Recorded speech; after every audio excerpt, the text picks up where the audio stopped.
Ang paggugos sa mga masuso usa sa mga pamaagi aron ilang mabati ang gugma sa ilang palibot. Sama na lang nining nag-viral nga video sa usa ka magtutudlo nga naggugos sa masuso sud sa ilang classroom.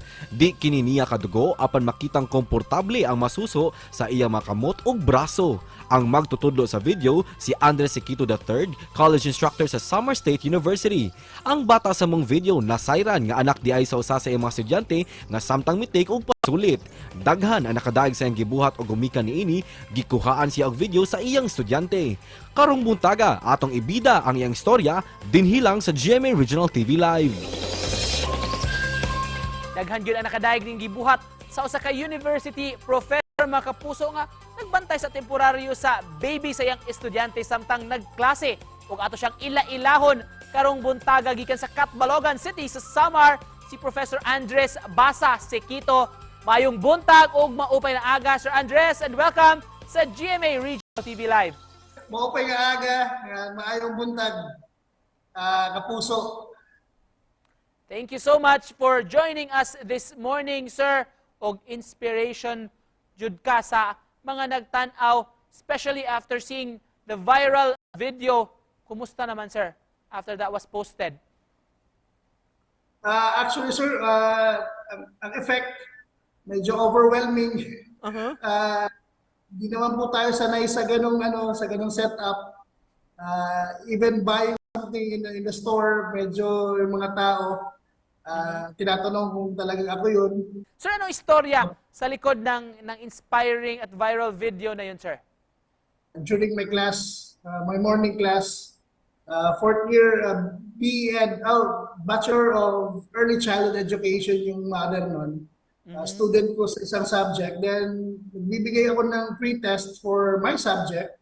Then I noticed ko na may bata doon sa upuan. Actually, after the exam, nakausap ko yung mother. Kinakabahan daw siya na dinala yung anak niya. Because baka daw kumagalit.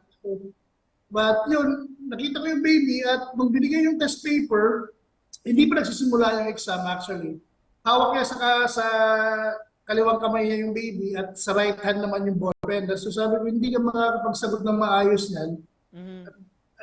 Kasi it's just only 5 months, medyo delicate pa.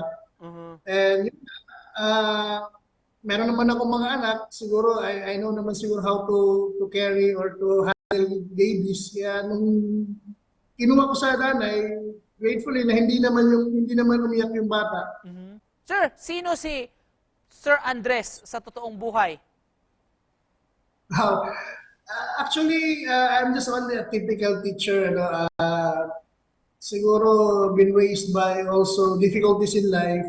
Katulad ng sinabi natin na nabuhay din ako sa tulong ng iba. And my wife,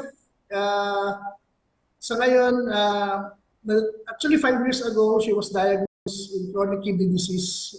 Nag-dialysis na yung asawa ko. And yun lang, siya yung source ng strength din kahit paano that life must go on. How old are your kids, sir? Youngest ko po is grade 7, 12 years old. Medyo malalaki na yung mga anak ko po. Sir Andres, bilang isang guro, gaano ka-importante para sa iyo? Suportahan natin ating mga mag-aaral, lalo na ba yung others, sir, na medyo nawawala ng pag-asa? As teachers, siguro will be inspiration for them. Regardless kung ano man yung mga pinagdaanan natin sa buhay or ngayon, currently na pinagdadaanan natin, should be always be positive. And just to close this, Sir Andres, coming from you na source of inspiration ng ating mga netizens, anong message of hope na gusto mong ipaabot sa ating mga kapuso, sir?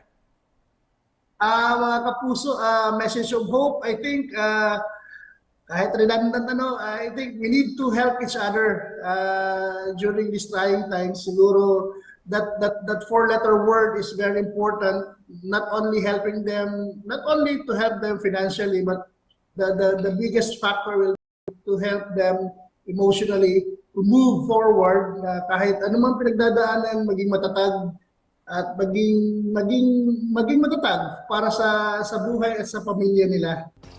Thank you so much. It was so nice talking to you this morning, sir. And of course, pagsaludo sa iyo. Nakapuso gikan sa Catbalogan City sa Samar si Sir Andres Sekito. Daghang salamat, sir. Daghang salamat, sir. More power po, Kapuso. Thank you so much, sir. God bless.